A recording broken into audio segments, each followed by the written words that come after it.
Bonjour à tous, j'espère que vous allez bien. Tuto du jour, nous allons faire une installation en Meitai et surtout vous montrer le serrage au niveau des bretelles pour ne pas vous louper et quelques petites astuces au besoin comme toujours. Je vais chercher mon bébé que je vais déjà inviter en bascule. Si du moins il se laisse faire.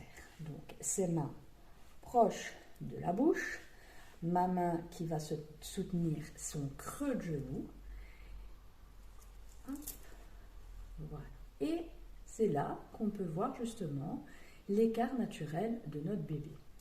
Je vais bien chercher le tablier au creux de ses jambes, entre ses jambes, et je vais pouvoir remonter le tablier jusque sa nuque. Une fois que j'ai trouvé sa nuque, je vais pouvoir laisser mon bébé dans son petit tablier. Hop, je remonte une bretelle. Selon comment on a plus facile, soit on soutient les fesses de son bébé, soit on soutient la nuque.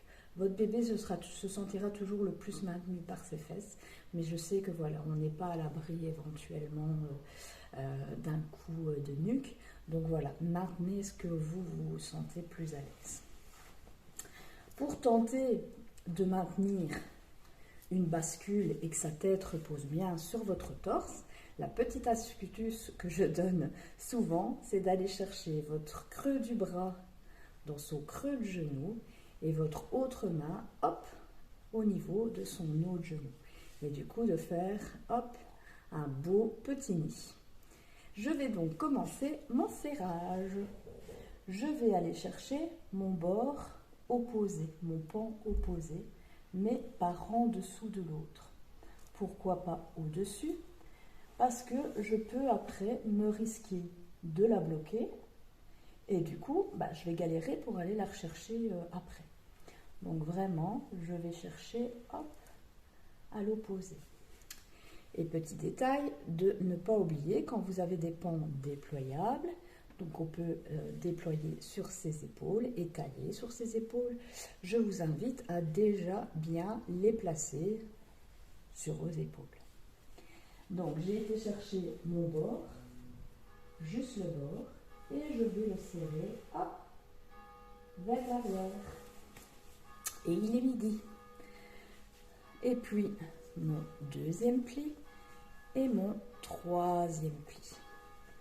Soit je cale entre mes jambes, soit je longe son genou et pour changer de bras, creux du bras, creux de genou avec ma main et du coup, je vais faire pareil.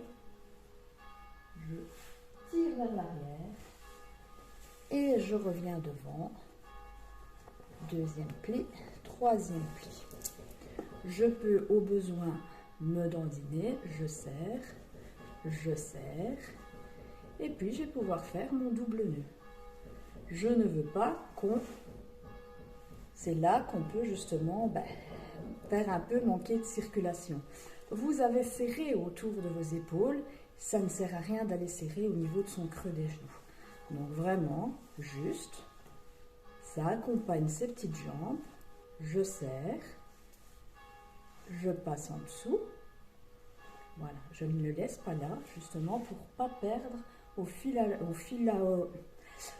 de la promenade, de ne pas perdre du serrage. Vraiment, je vais aller chercher, hop, en dessous.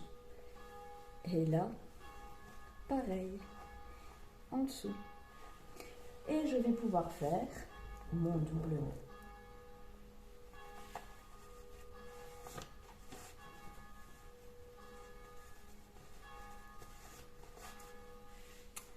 Dernière petite astuce avant de vous quitter, quand vous avez justement un Meitai avec une ceinture à nouer, on repère sa ceinture à nouer, on tâtonne, ce n'est pas la ceinture à nouer qu'on va devoir défaire, c'est les bretelles.